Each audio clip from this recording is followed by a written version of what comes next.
Assalamu alaikum. Donc, cette séance elle est destinée pour voir une partie de thème transformation de mouvement. Ce sont les CAM et les différents types de CAM. Et on va voir comment tracer le profil d'une CAM disque. Donc, on va commencer par voir les différents types de CAM. Donc, le premier type de CAM, c'est le CAM disque ou on l'appelle aussi CAM plate. Les CAM sont des systèmes pour transformer un mouvement de rotation continue de la CAM en mouvement de translation de la tige. C'est clair? Donc, rotation continue de la CAM en mouvement de translation de la tige. Donc, ici, entre la CAM et la tige, on a intercalé un galet. Donc, dans tes cas, il y a un contact direct entre la CAM et la tige. Et dans des autres exemples, on trouve un galet. Donc, le galet, son rôle, c'est remplacer le frottement de glissement par frottement de roulement. C'est pour minimiser l'usure sur la CAM ou bien sur le galet. Donc, le galet, son rôle, c'est minimiser l'usure sur la CAM et donc c'est pour remplacer le glissement par roulement.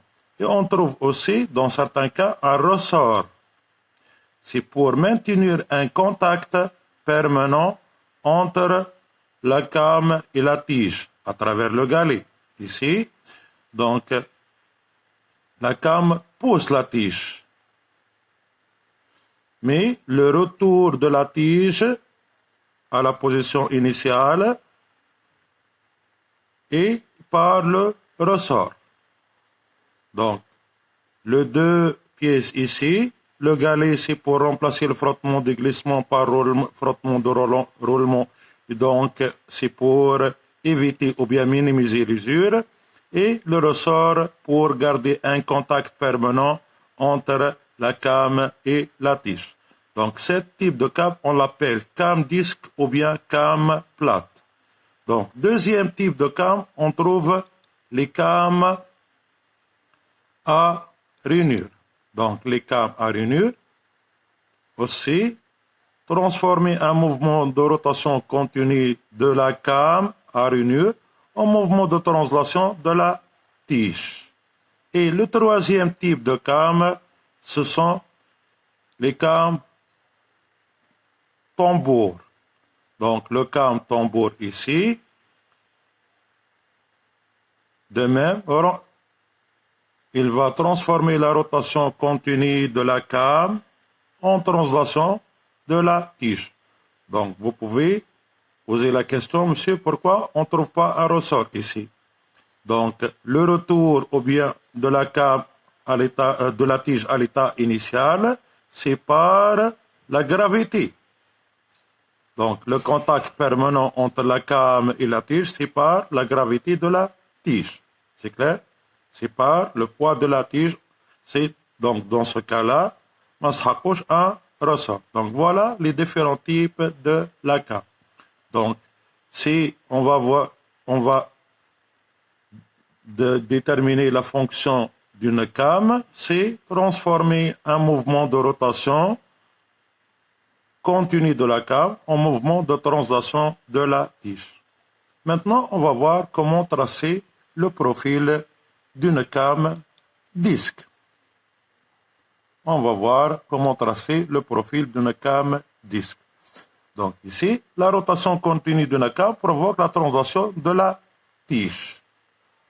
De même, nous avons un galet et un ressort pour garder un contact permanent entre la CAM et la tige. L'objectif, c'est comment tracer le profil réel d'une CAM disque ou bien une CAM plate.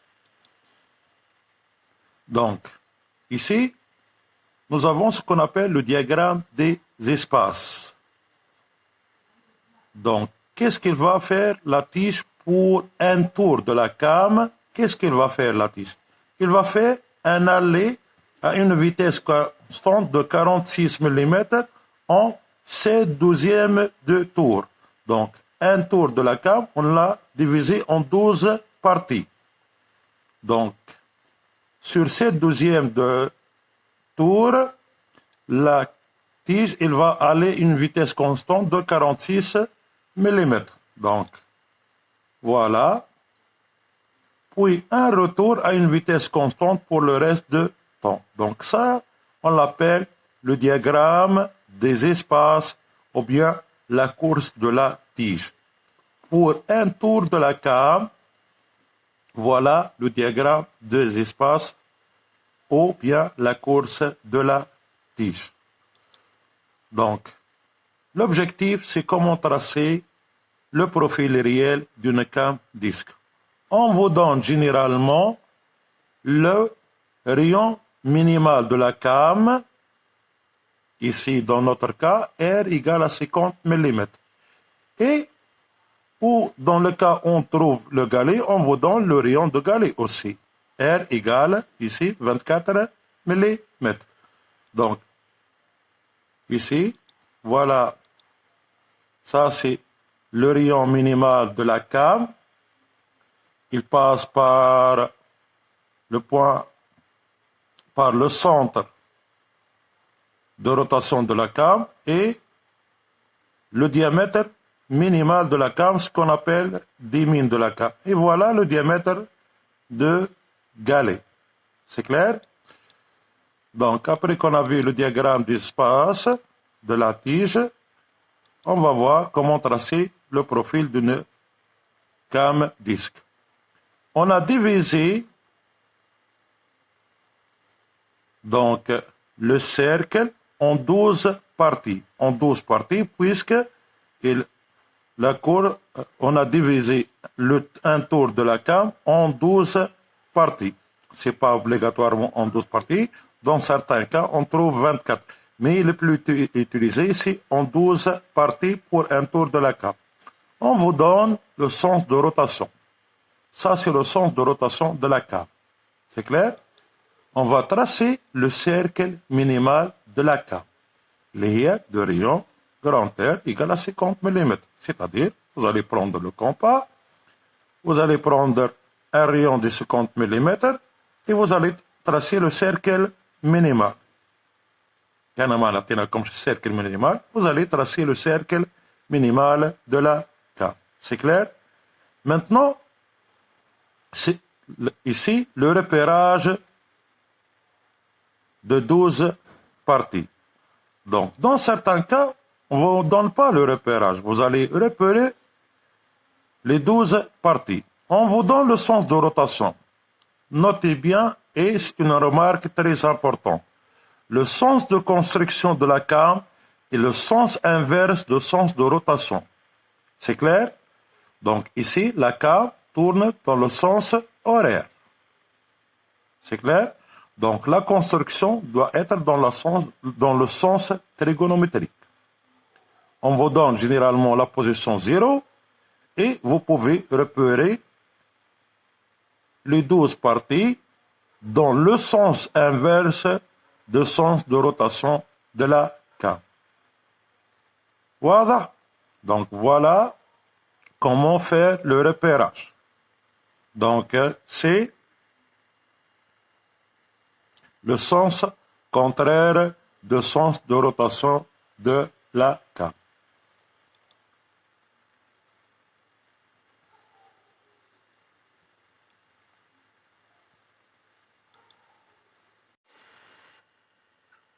Donc, ici, on va voir donc, comment tracer le profil d'une came disque. Après qu'on a repéré les 12 positions, on a dit qu'on a divisé un tour de la came en 12 positions. Je vais tracer, après qu'on a tracé le cercle minimal de la came, les de rayon grand R égale 50 mm, je vais tracer un cercle théorique. Un cercle théorique, on l'appelle cercle de levée nulle. Je dis bien, c'est un cercle théorique qui nous permet de faciliter le traçage de profil d'une cam disque. Donc, le cercle de levée nulle, c'est un cercle de rayon grand R plus petit r. C'est rayon grand R, rayon minimal de la cam, 50, plus rayon de galet 24, on trouve 74. Donc, on va tracer un cercle de rayon 74 mm. Obligatoirement, il passe par le centre de galet numéro 0. C'est clair? Donc, obligatoirement, il passe par le centre de galet pour la position 0 et la position 12. Puisque x0 et x12 égale à 0. Maintenant, comment je vais, à partir du diagramme des espaces, trouver le 12 centre des positions pour les positions de galet. Donc, voilà la méthode. Donc, je vais mesurer x1 à partir du diagramme des espaces. x1, c'est cette distance-là. Le mesurer avec un compas, c'est plus facile, ou bien avec une réglette. Donc, c'est plus facile d'utiliser un compas. Donc, et le placer par rapport au cercle de levée nulle. Vous allez trouver le centre de galet pour la position numéro 1. Voilà, centre. Maintenant, vous allez refaire le même travail pour la position numéro 2. Donc, vous allez mesurer x2. De même, je dis bien, c'est avec le compas, c'est plus facile. Donc, mesurer x2 à partir du diagramme des espaces et le placer par rapport au cercle de levée nulle. Vous allez trouver le centre pour, donc, deux galets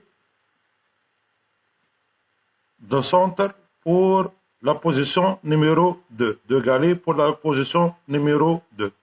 Et vous allez refaire le même démarche pour le 11 position, de la position 1 jusqu'à la position 11. Mesurez x3, le placer par rapport au cercle de levée nulle. Vous allez trouver le centre de galet pour la position numéro 3. Mesurez x4, etc. Vous allez le placer par rapport au cercle de levée nulle. Vous allez trouver le centre de galet pour la position numéro 4. Et de même jusqu'à la position numéro 11. C'est clair? Donc, une fois qu'on a trouvé le 11 centre, vous allez tracer le 12 galet. Donc, vous allez prendre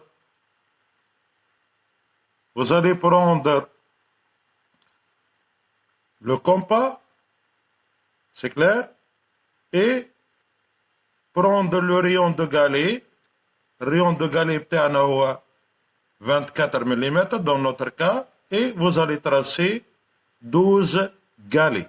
Vous allez tracer 12 galets. Deux rayons, 24 c'est le rayon de galet. Dans notre cas, c'est le rayon de galet. Donc, une fois qu'on a tracé le 12 galets, ce cercle-là, on a dit c'est un cercle théorique qui nous permet juste de faciliter le traçage. Donc, on peut, une fois qu'on a tracé le 12 galets, on peut effacer ce cercle-là, puisque c'est un cercle théorique qui nous permet de faciliter le traçage. C'est clair? Donc, j'ai tracé ici le 12 galets. Voilà le 12 galets. Maintenant, on va voir comment tracer le profil réel d'une cam disque.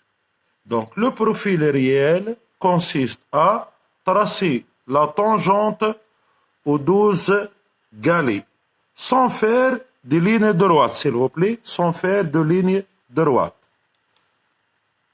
Donc voilà, je vais tracer la tangente aux 12 galets sans faire des lignes droites. C'est clair? Donc, puisque la forme, c'est presque cylindrique, donc il ne faut pas faire des lignes droites sur le profil d'une came disque ou bien une came plate. Et on va trouver le profil d'une came disque. Donc voilà le profil d'une came disque. Donc, et l'application اللي بدينا بها. Voilà le profil d'une came disque pour notre application. Une autre application, dispositif d'avance de tour automatique. Vous savez qu'on peut faire une opération de perçage sur un tour parallèle. Donc ici, on va fixer la pièce sur le mondrain. Il est animé d'un mouvement de rotation. Et l'outil, il est animé d'un mouvement de translation. L'outil, il est foré. Donc, la translation de foré, il est obtenue par la rotation continue d'une came disque. Elle nous donne une translation de la tige à travers le levier. On va pousser le porte-outil et donc l'outil pour faire l'opération de perçage. C'est clair? Donc, ça, c'est la méthode de traçage d'une came disque ou bien une came plate. Si vous avez des questions, vous pouvez le poser sur le groupe Facebook Bac Technique ou bien on peut faire une discussion sur le groupe Messenger. Donc, on a une application sur les cames disques et comment tracer le profil d'une came disque. Donc, s'il vous plaît, essayez de travailler cette application et donc ابعثوا لي على البريفي ولا على الجروب ميساجر نصلحها لكم. واضح؟ Donc voilà la science de traçage de profil d'une came disque et voir les différents types des cames.